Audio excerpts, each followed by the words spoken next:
David Fincher is back in his element, Michael Fassbender is back, taking a break from his racing career, and now we have The Killer, a dark and slick thriller featuring a protagonist of, let's just say, highly questionable morals. Welcome back, David Fincher. The Killer, played by Michael Fassbender, is an assassin for hire calmly going about his work. He has many names in this film, but his real name remains unknown. He goes about his tasks following a detailed set of rules and precautions that he has set for himself, and he really is a coldly flawless killing machine until something doesn't go according to plan. To say that I was excited for this movie is an understatement. David Fincher is one of my favorite directors. I have 2 videos covering his entire career, reviewing and ranking every film he has made, if you're curious, and I will always watch whatever he creates. So did I enjoy The Killer? Absolutely, of course I did. But is it one of Fincher's best? I wouldn't say so. Listen, if you're a fan of the director and his style, this movie feels like coming home. A lot of it is very calm and measured, though it never loses that underlying sense of tension and danger that's present in most of Fincher's movies. But because he doesn't overwhelm you with action and crazy pacing, you really can just sit there and enjoy the director's beautiful work. Honestly, and this is going to sound very strange if you haven't seen the film, but there's something about it that I found to be oddly comforting, and hopefully when you watch it, you'll understand what I mean. Part of it is that it just feels like it's good to be back. Here's a cool title sequence, though it's surprisingly short.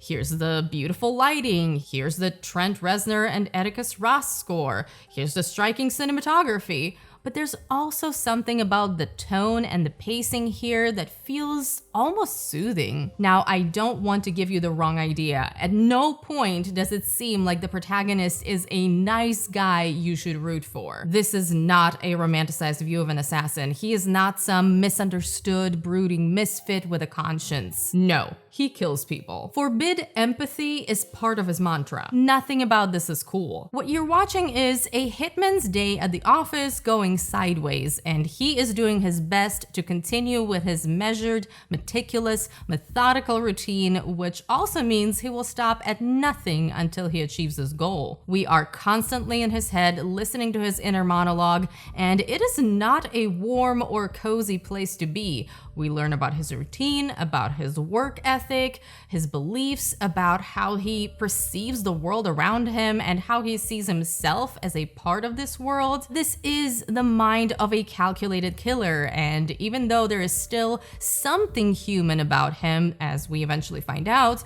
his day-to-day is numbers, targets, facts, goals, cleanup. He has a plan and he's going to stick to it, so you better hope you don't accidentally end up in his way while you're checking the mail. And yes, this does seem very grounded and mundane, which is interesting because mundane, casual evil really seems to be a theme in movies this year. Fincher himself said, "My hope is that if the movie affects people, they start to question who is in line behind them at Home Depot." Thanks for that, David.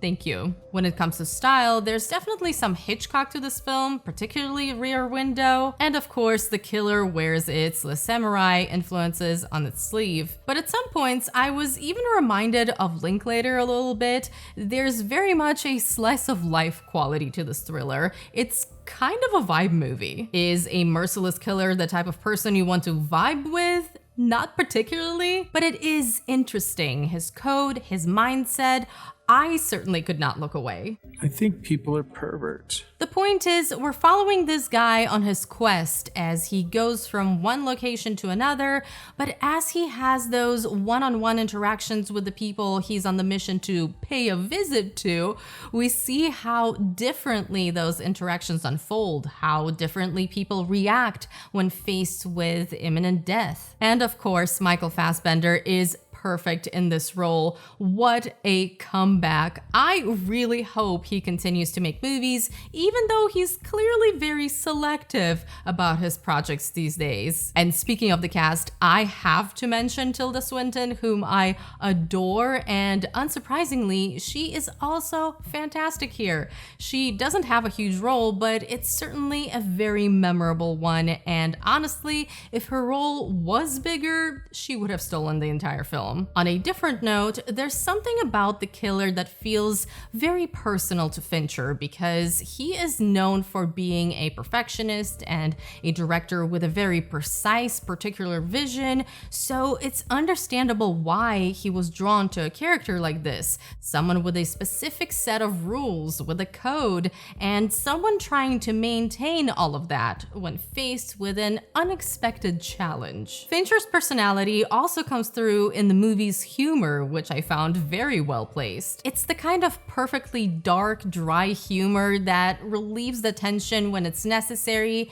and just lands every time. Easily one of his funniest films, if not the funniest. But don't think that because The Killer is a pretty restrained, measured experience with an occasional sense of humor, it's somehow a boring or lackluster movie. As I mentioned earlier, there is an underlying layer of tension to all of this, and when Fincher wants to crank up the intensity, he does this effortlessly and effectively. When the violence is there, it's quick and merciless, and I definitely gasped a few times. Plus, there's one particularly fantastic action scene that really reminds you how relentless Fincher can be as a filmmaker. I will say, initially I felt a little underwhelmed because I did want more from this movie. It definitely settles into a pattern and the ending feels a little bit anticlimactic. But also, this movie has been sitting really well with me and I can easily see myself rewatching it after I rewatch all of my favorite Fincher movies. Of course, it looks great. It's dark, moody, and beautifully lit.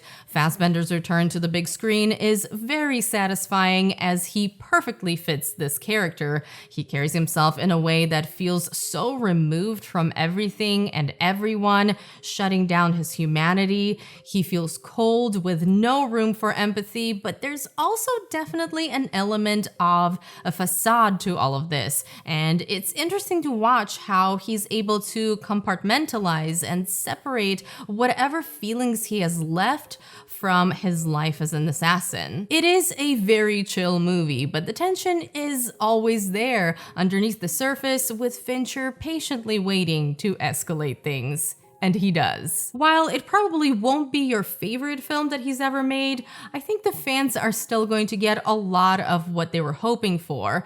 I certainly did. And if you want to know how I feel about the rest of David Fincher's filmography, you should check out these videos next.